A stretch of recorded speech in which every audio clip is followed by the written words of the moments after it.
역대하 11장 다 함께 자리에서 일어나서 말씀을 읽도록 하겠습니다.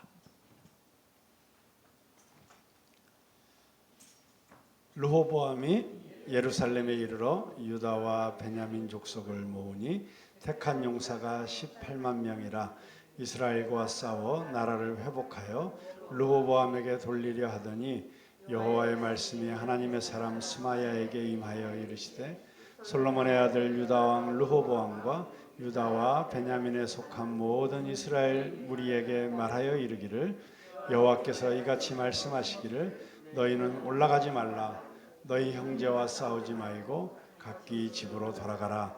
이 일이 내게로 말미암아 난 것이라 하셨다 하라 하신지라. 그들이 여호와의 말씀을 듣고 돌아가고 여로보암을 치러 가던 길에서 되돌아왔더라.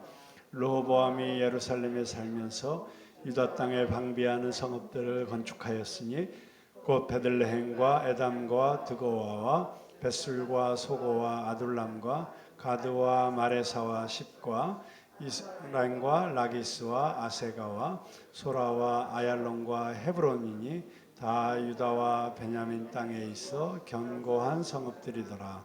르호보암이 그 방비하는 성읍들을 더욱 견고하게 하고 지휘관들을 그 가운데 두고 양식과 기름과 포도주를 저축하고 모든 성읍에 방패와 창을 두어 매우 강하게 하니라.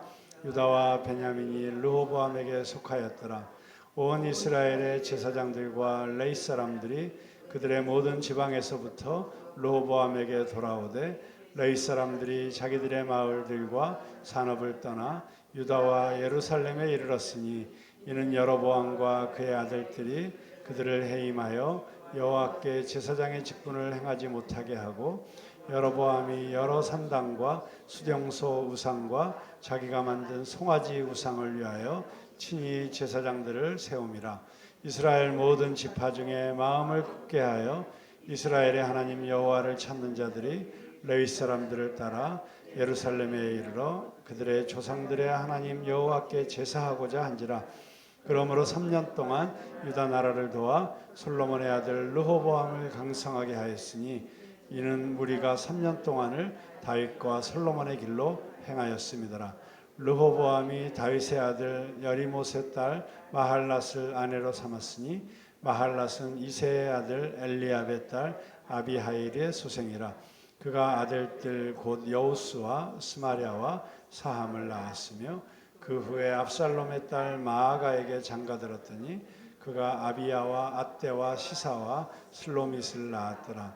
르호보암은 아내 18명과 첩 60명을 거느려 아들 28명과 딸 60명을 낳았으나 압살롬의 딸 마아가를 모든 처첩보다 더 사랑하여 르호보암은 마아가의 아들 아비야를 후계자로 세웠으니 이는 그의 형제들 가운데 지도자로 삼아 왕으로 세우고자 함이었더라.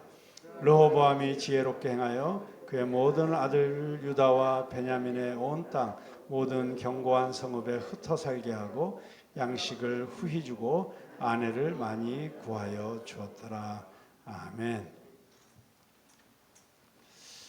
이상한 이름들을 계속 읽으니까 지금 방언 기도를 하는 느낌이 듭니다. 네. 지금 역대하 11장은 계속해서 북이스라엘과 남유다가 갈라지고 있는 그 시대의 이야기를 하고 있습니다. 벌써 며칠이 지났기 때문에 복습하는 차원에서 제가 역대하 10장에서 있었던 일을 잠깐 말씀드리면, 자, 솔로몬이 죽고 이제 르호보암이 왕위에 오르게 됩니다. 그런데 솔로몬처럼 다윗이 죽고 나서 자연스럽게 왕위가 계승된 것이 아니고 12지파 중에 10지파가 반란을 일으켜서 세겜으로 르호보암을 부릅니다. 그리고 그곳에서 이제 면접 시험을 보게 되는 것이죠.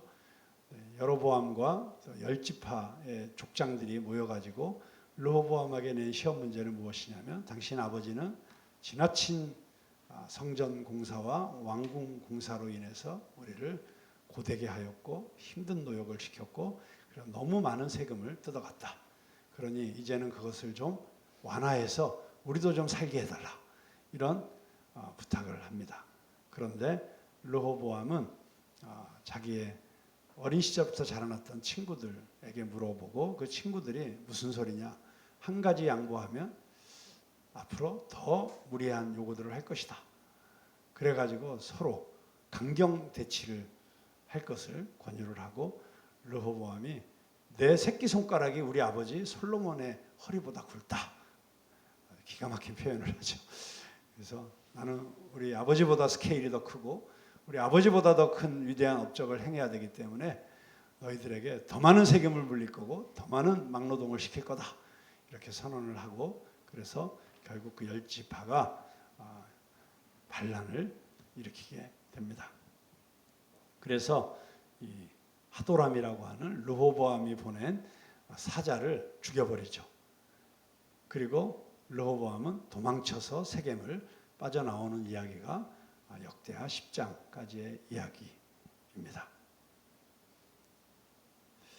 자, 그런데 여기 보면 이스라엘이 다윗의 집을 배반했다, 이런 표현이 10장에 보면 등장을 하거든요.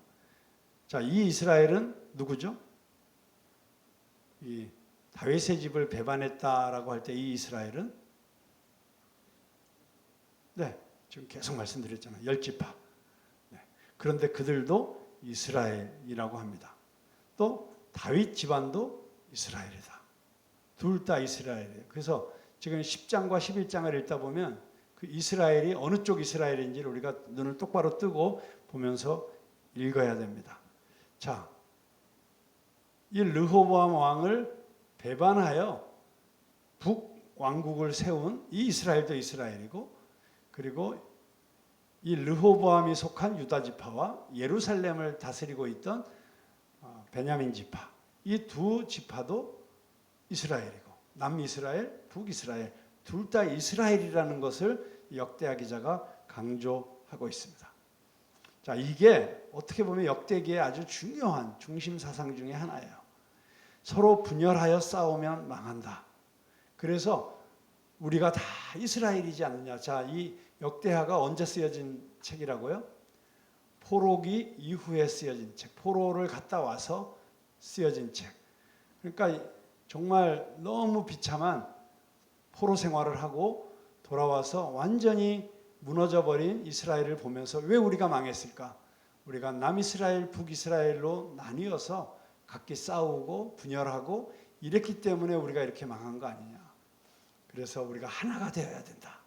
이게 역대기의 중심 사상 중에 하나이기 때문에 이 11장에서 이 작은 나라가 이제 다시 일어서려면 어떻게 살아야 되나, 그 답을 주고 있는 것을 이 르호보암의 이야기로 이야기해주고 있는 것입니다. 자, 11장이 시작되면서 르호보암이 뭘 한다고 했습니까? 18만 명을 모아서 전쟁 준비를 하고 있습니다. 자, 18만 명이 많은 숫자입니까? 적은 숫자입니까? 네, 많다면 많은 숫자인데 사실 북이스라엘과 싸우기에는 부족한 숫자입니다. 왜냐하면 남이스라엘은 몇 지파죠? 겨우 꼴랑 2지파. 북이스라엘은 10지파. 그러니까 훨씬 더 거기가 인구도 많고, 그래서 당연히 군사도 많고 병거도 많고, 그런데도 전쟁을 하려고 했습니다. 왜 그랬을까요? 그놈의 자존심 때문에. 내가 왕인데. 그래서 이 갈라진 나라를 회복시켜야 된다. 근데 여기서 르호보암의 생각은 뭐예요? 원래대로 회복되는 건 다 내 밑으로 들어오는 거다. 나에게로 돌아오는 게 회복이다. 여러분, 이게 우리가 자주 행하는 어리석은 착각이고 실수죠. 이스라엘이 누구에게로 돌아와야 됩니까? 하나님께로 돌아와야죠. 그런데 왕들은 나에게로 돌아와야 된다. 내 밑으로 와야 된다. 내 중심으로 뭉쳐야 된다. 내 의견이 옳다. 우리가 교회 신앙생활 하면서도 교회 안에서도 내 의견이 옳다. 내 의견이 옳다. 서로 싸울 때가 있습니다.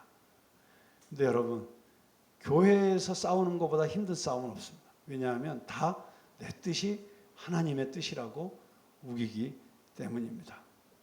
그래서 옛날에 주명수 목사님이라고 검사하시다가 목사 되신 분이 있어요.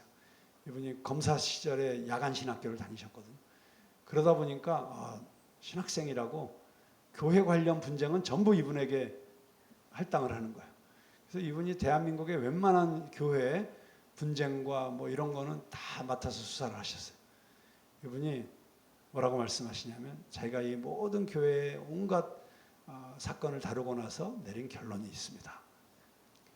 교회 분쟁에 화해란 없다. 그냥 차라리 세상 사람들 싸울 때는 뭐 같이 포장마차 가서 술이라도 마시고 그러면서 호탕하게 웃고 그냥 뭐 과감하게 딱 화해하고 이럴 때도 있다는 거예요. 근데 교회는 술도 안 마시고 그렇기 때문에 그냥 끝까지 이게 기도하고 이건 하나님의 뜻이라고 우기기 때문에 물러설 수가 없다는, 사탄하고 어떻게 타협을 하느냐. 그래서 싸움이 끝이 없다. 자, 그런데 이렇게 내가 저 나쁜 놈들, 저 열지파 저것들을 무너뜨리고 다시 통일을 해야겠다라고 전쟁을 일으킬 때 하나님의 사람 스마야를 통해서 하나님의 뜻을 보여주십니다. 자, 역대하는 제사장들의 책이에요. 주인공이들이 제사장입니다. 제사장은 왕정 중심이고 성전 중심이고, 그리고 열왕기서는 예언자 중심이에요. 그래서 열왕기서는 굉장히 그 통치자들과 또 그 당시에 성전을 이끌고 있던 그 당시에 종교 기득권들, 제사장들을 향해서 항상 쓴소리를 하는 그런 이야기들이 열왕기서에는 많이 등장을 하고, 역대기는 가능하면 제가 늘 강조한 대로 이걸 잘했으니까 우리도 더 잘하자. 뭔가 좀 칭찬하고 지지하고 긍정하는 쪽이 많다 보니까 제사장들이 주로 등장을 하지만, 그럼에도 불구하고 역대기에서도 왕이 너무 잘못하고 백성들이 잘못된 길로 갈 때는 이렇게 예언자가 등장을 합니다. 그래서 이 결정적인 순간에 스마야라는 예언자가 등장을 하죠. 자, 여기 1절에 보면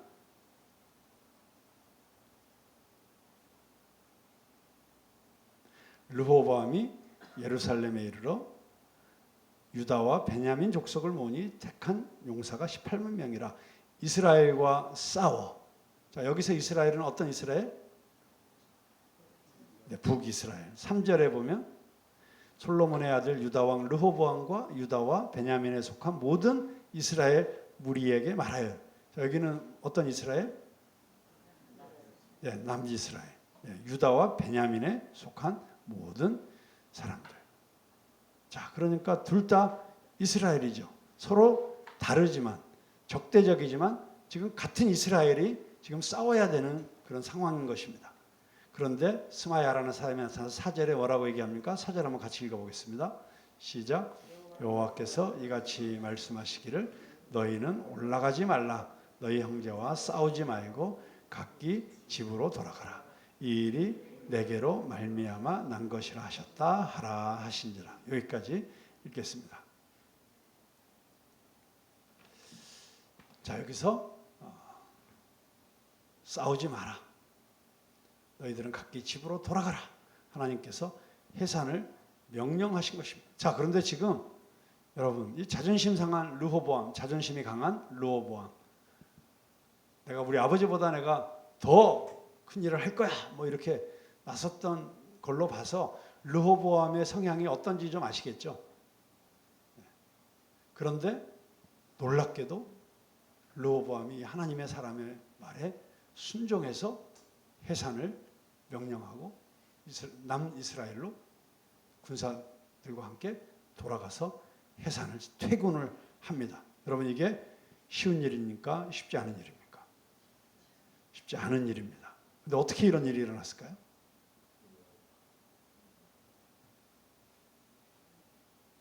예, 여기에 보니까 이 일이 하나님으로부터, 이게 하나님이 하시는 일이다. 하나님께서 이 나라를 이렇게 쪼개지도록 허락하신 일이다. 처음에는 르호보암이 이게 나한테 반역하는 것이고 나를 거스리는 일이고, 그래서 내가 이거는 싸워서라도 이것들을 굴복시켜야 된다고 생각을 했는데, 그게 아니라 이것은 하나님이 하시는 일이다. 왜?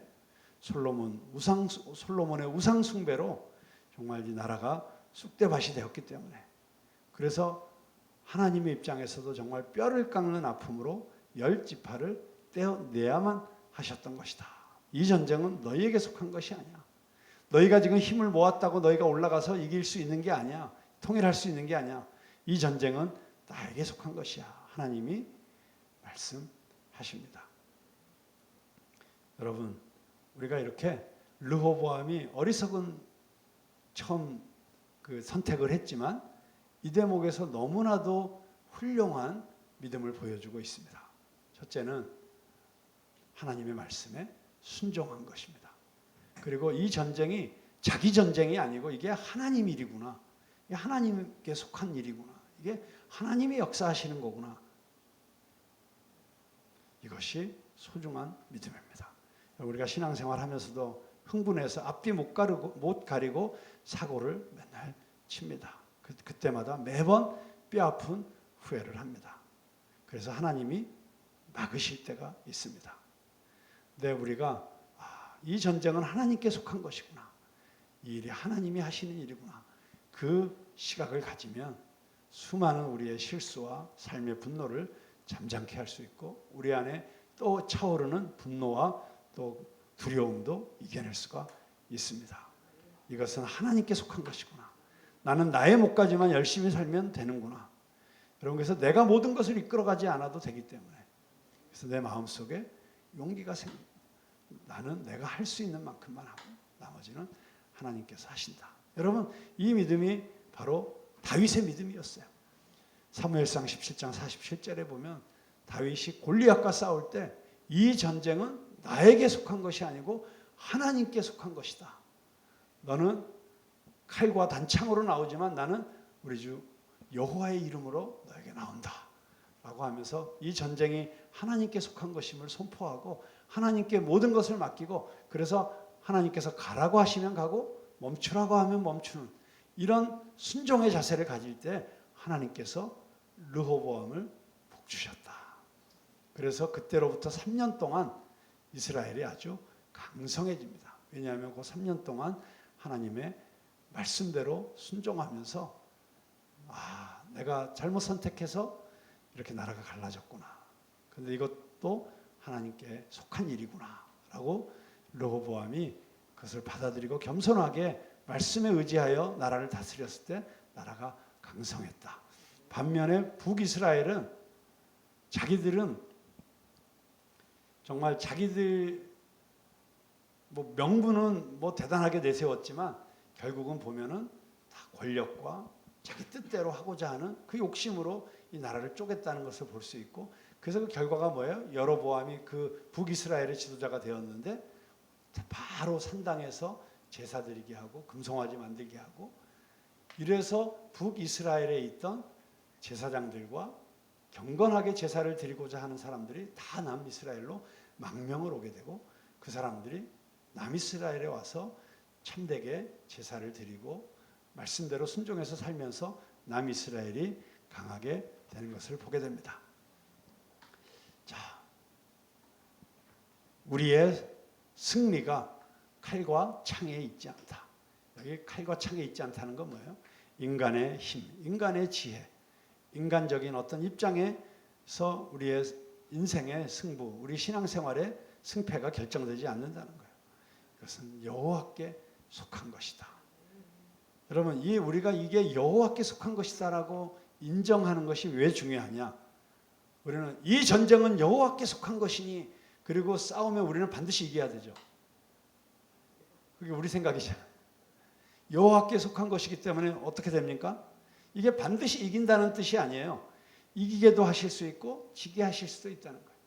르호보암 입장에서 볼 때는 하나님이 자기 편이 되어서 저 반란의 무리 10지파를 다 무너뜨리고, 그리고 내가 다시 전쟁에서 이 18만 데리고 가서 싸워서 다시 정복하고, 이게 여호와께 속한 것이 아니고 여호와께 속했다는 것은 무슨 얘기예요? 이것은 내가 하는 일이니 너는 싸우지 말고 돌아가 할 때 돌아갈 수 있는 이 자세가 이 전쟁이 여호와께 속했다는 것을 진정으로 인정하고 있다는 것입니다. 우리의 신앙생활이 이런 믿음이 있게 되기를 주님의 이름으로 축원합니다. 왜냐하면 반드시 하나님이 원하시는 결과가 나올 것이다. 내 생각대로 되는 것이 하나님이 이기시는 것이 아니고 내가 하나님의 뜻을 발견하는 것이 하나님이 이기시는 것이다. 나의 생각을 초월하는 믿음. 반드시 우리가 이겨야 된다고 우리는 생각하지만 하나님이 하시는 일을 바라보겠다는 믿음. 나보다 더 크신 이가 이 상황을 주관하고 계시고 이 싸움을 주관하고 계신다. 이 믿음을 가지면 여러분 우리의 신앙생활이 달라지고 우리의 인간관계가 달라집니다. 그리고 자녀들과의 관계도 마찬가지입니다. 많은 경우에 자녀들과의 관계가 어그러지고 갈등이 생기는 건 뭡니까? 내 뜻을 내 자녀들에게 심으려고 하는 것이죠. 내 마음대로 안 되니까 열이 나는 것이고 내가 원하는 대로 결정을 안 하고 엉뚱한 데 간다 그러니까 화가 나는 것이고 그런데 하나님께 속한 것이다. 그 믿음을 가지고 자녀들을 대하면 그 자녀들과의 관계가 회복된다는 것입니다. 오히려 내가 그렇게 내 생각, 내 욕심, 내 고집을 내려놓는 순간 하나님께서 그 자녀 안에서 역사하시는 그 흐름이 보이게 되고 그리고 우리의 생각과 우리의 시간표대로는 아니지만 결국 하나님이 만들어 가시는 것을 바라볼 수 있는 믿음. 그렇게 하나님께 온전히 맡기는 이런 신앙생활이 오히려 그 관계를 아름답게 만들어준다는 것입니다. 부부관계도 마찬가지죠. 남편이 저러는 게 내가 잘하고 내가 못해서가 아니라 물론 영향을 조금 주긴 하겠지만 그러나 정말 하나님께서 그 남편을 다스리고 있고 하나님께서 이끌어가고 계시는 그 흐름을 볼 수 있어야 된다는 것입니다. 그리고 하나님께 맡겨야 된다는 것입니다. 교회 안에서도 마찬가지입니다. 내 생각, 내 의지 또는 이게 나 때문이라고 생각하면 내가 바로 잡아야 됩니다. 그런데 내가 목숨 걸고 뭐 하려고 그래도 교회 안에서 100% 지지 못 받습니다. 항상 교회 안에는 다른 소리가 있고 나를 어렵게 하는 소리가 있고 근데 그럴 때 우리는 이 전쟁은 하나님께 속한 것이 내가 할 몫은 다 하지만 내가 할 만큼은 다 하지만 그러나 이 일은 하나님께서 이끄시는 일이다. 언제나 그런 신앙의 자세를 가질 때에야 우리가 정말 하나님의 뜻이 내 삶 가운데 또 우리 교회 안에 우리 가정 안에 이루어지는 것을 볼 수 있게 된다고 하는 것입니다. 오늘 역대하 11장의 말씀을 통해서 우리는 르호보암이 처음에는 잘못된 길을 갔지만 그러나 전쟁을 일으키려고 했을 때 하나님의 선지자의 이야기를 듣고 내려놓기 힘든 결단 자기가 준비했던 전쟁을 내려놓고 돌아가서 오히려 유다와 베냐민에 있는 성읍들을 튼튼하게 하는 자기의 내실을 다지는 그리고 자기가 할 몫을 열심히 하는 그런 모습을 통해서 하나님이 이스라엘을 3년 동안 축복하셨다. 여기 왜 3년이라고 나올까요? 3년 잘해갖고 강성하니까 어떻게 됐을까요? 가슴 아픈 이야기가 또 12절부터 계속됩니다. 궁금하신 분은 내일 새벽에 또 나오셔서 함께 12장을 같이 보도록 하겠습니다. 함께 기도하겠습니다.